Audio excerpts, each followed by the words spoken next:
Mampukah tim Thomas dan Uber Indonesia mengakhiri dahaga gelar di Denmark setelah PBSI resmi umumkan target tinggi yang sangat mengejutkan publik bulu tangkis dunia?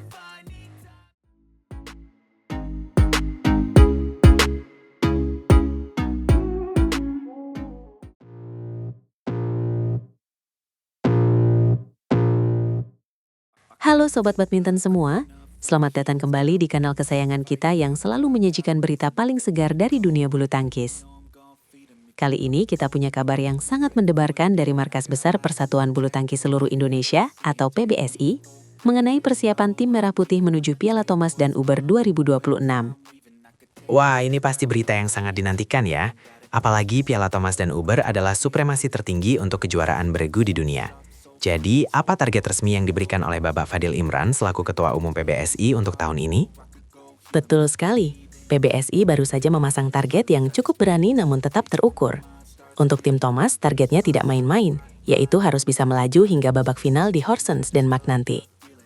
Fadil Imran menyatakan bahwa meskipun secara peringkat dunia kita saat ini masih berada di bawah Republik Rakyat Tiongkok, namun situasi di lapangan seringkali berkata lain karena banyak faktor non-teknis yang menentukan. Menarik sekali. Target final untuk tim Thomas tentu sangat realistis mengingat sejarah panjang Indonesia di kejuaraan ini. Kita kan pemegang gelar terbanyak sepanjang masa. Tapi bagaimana dengan tim Uber kita? Apakah targetnya juga setinggi itu? Untuk tim Uber, PBSI tampaknya lebih realistis namun tetap optimis. Mereka diminta untuk fokus terlebih dahulu lolos dari babak penyisihan grup.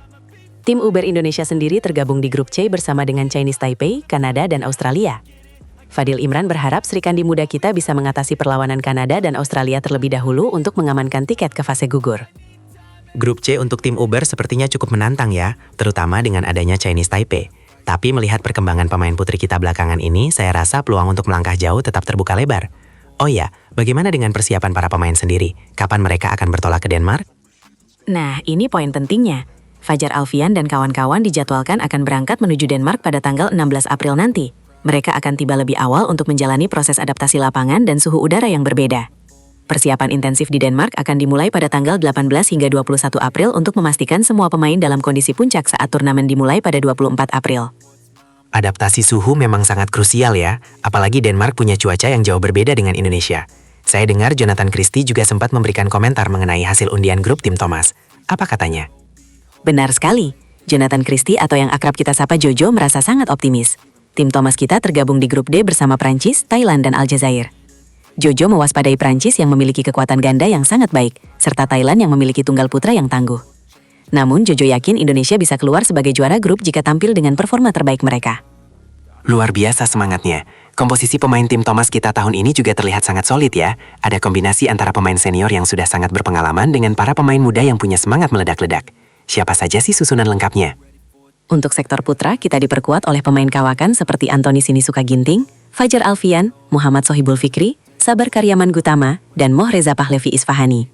Selain itu, PBSI juga memberikan kesempatan emas bagi para pemain muda berbakat seperti Alwi Farhan, Moh Zaki Ubaidillah, Raymond Indra, dan Nikolaus Joaquin untuk merasakan atmosfer kejuaraan beregu yang prestisius ini. Kombinasi yang sangat menjanjikan. Pemain muda seperti Alwi Farhan pasti sangat bersemangat bisa bahu-membahu dengan para seniornya. Ini adalah investasi jangka panjang yang sangat cerdas dari PBSI untuk regenerasi pemain kita di masa depan. Saya sangat setuju. Fadil Imran juga terus memotivasi tim Merah Putih untuk tampil lepas tanpa beban. Beliau menekankan bahwa atmosfer kejuaraan beregu sangat berbeda dengan turnamen individual. Di sini, semangat kebersamaan dan mentalitas pejuang sangat diuji. Setiap poin yang diraih bukan hanya untuk diri sendiri, tapi untuk kebanggaan seluruh rakyat Indonesia. Betul, semangat kebersamaan itu seringkali menjadi kunci kemenangan di Piala Thomas dan Uber. Kita sudah sering melihat tim yang secara peringkat tidak diunggulkan justru bisa menjungkir balikan prediksi karena semangat juang yang luar biasa di lapangan.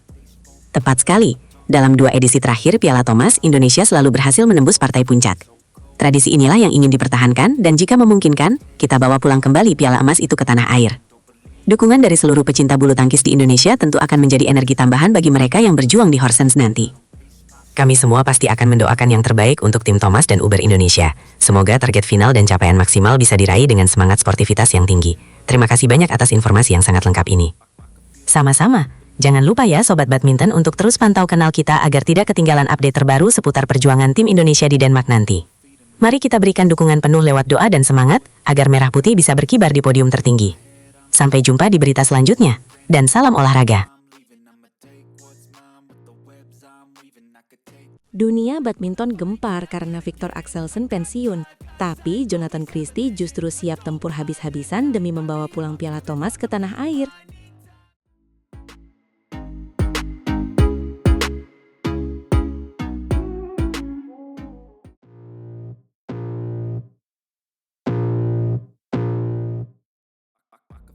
Dunia badminton gempar karena Viktor Axelsen pensiun, tapi Jonathan Christie justru siap tempur habis-habisan demi membawa pulang Piala Thomas ke tanah air. Kalian sudah dengar kabar paling menghebohkan hari ini belum? Viktor Axelsen, sang raksasa dari Denmark itu, resmi mengumumkan pensiun dari dunia bulu tangkis profesional. Ini benar-benar menandai berakhirnya sebuah era yang sangat dominan di sektor tunggal putra, kawan-kawan. Wah, serius? Itu berita besar sekali. Tapi di balik kesedihan karena kehilangan salah satu pemain terbaik sepanjang masa, ada secercah harapan besar bagi Indonesia. Jonathan Christie, atau yang akrab kita sapa Jojo, justru sedang dalam kondisi mental yang sangat membara untuk menghadapi Piala Thomas tahun 2026 nanti. Tepat sekali. Jojo yang sekarang sudah menginjak usia 28 tahun itu sepertinya tidak mau membuang waktu sedikit pun.